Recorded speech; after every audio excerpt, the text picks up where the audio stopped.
irsini danışılan müsabiqə təşkil olundu. Müsabiqənin əsas məqsədi uşaqların, gənclərin öz bölgələrinin tarixi, mədəni və irsi memarlıq abidələrinin öyrənilməsini aşılamaqdır.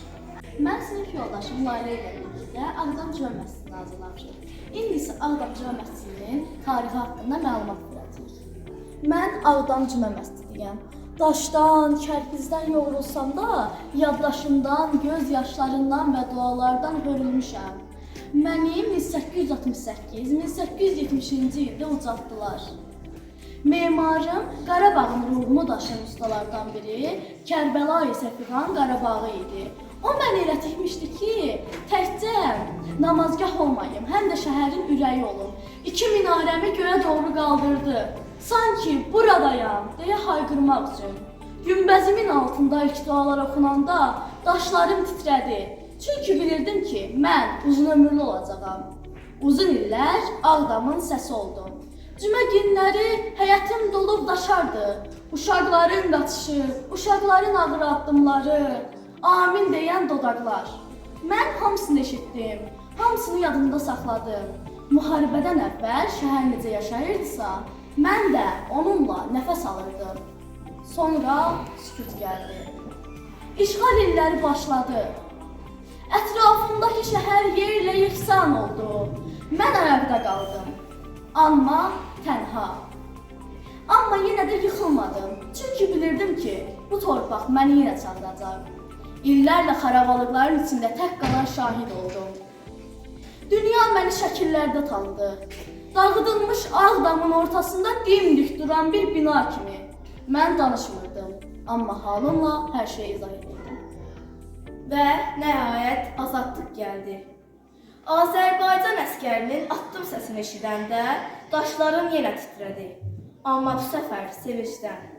Sonra bərpa edilməyə başladım. Yaralarım sarıldı, hörmətim geri qaytarıldı. Yenə azan səsinə hazırlandım. İndi mən keçmişimi unutdurmuram. Gələcəyi isə səbirlə gözləyirəm. Mən sinif yoldaşlarım Samirə və Ayanla birlikdə Şuşa qalasını hazırlamışam. İndi isə biz sizə Şuşa qalasının tarixindən danışacağıq. Mən Şuşa qalasıyam.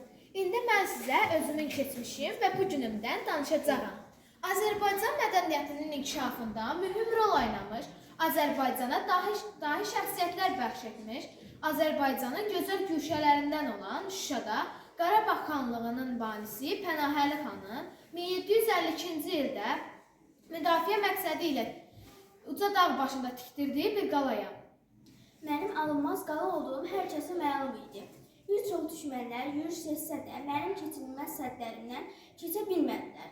Ancaq mən bu düşmənlərimiz olan erməni qəsbkarları tərəfindən 8 may 1992-ci ildə işğala məruz qaldım. İnsanlar mənə, mən isə insanlara həsrət qaldım. Çox şükür, Ali Baş Komandanımız İlham Əliyevin rəhbərliyi, şəhidlərimizin və qazilərimizin qanı, canı bahasına mən azadam. Mən Fatimə ilə birlikdə Qız qalasının ərişini hazırlamışım. İndi isə onun haqqında məlumat verəcəm. Mən Qız qalasıyam. Xəzərin küləyi saçlarımı dalayam. Daş yaddaşı minlər daşıyan səssiz keşikçiyəm. Mən zorunda Bakı hələ Bakı deyildi. Ətrafımda nə bu qədər səs vardı, nə işıq. Mən daşdan tikildim, amma daşdan doğulmadım, sirdən doğuldum. Kimin məni tikdi, niyə tikdi? Bunu hamı soruşur, amma cavabı mən özümlə tam xatırlamıram. Çünki mənim yaddaşım minlərin tozu ilə örtülülüb. Mənim adım haqqında çox danışdılar. Qız deyirdilər, toxunulmaz, fəth olmaz, təslim olmayan. Mən Yağmur ilə birlikdə İsa bulağı məbədini hazırlamışım. İndi isə onun tarixi haqqında danışacağım. Mən İsa bulağıyam. Daşın sinəsindən tökülüb, torpağın tarixini suya çevirən bir səsim. Mən adımı bir insandan almışam, İsa adlı bir yolcudan. Deyirlər, susuzluqdan taqəti belə qalmamışdı. Diz söküb əlini torpağa açanda ilk dəfə insan gözünə göründüm. O əlini mənə tutdu, sudan içdi və dedi, bu kilab şifadır. O gündən bəri adım qaldı İsa bulağı. Mən tarix kitabı deyiləm, amma hər damla bir xatirədir. Mən keçmişin nəfəsi torpağın duası.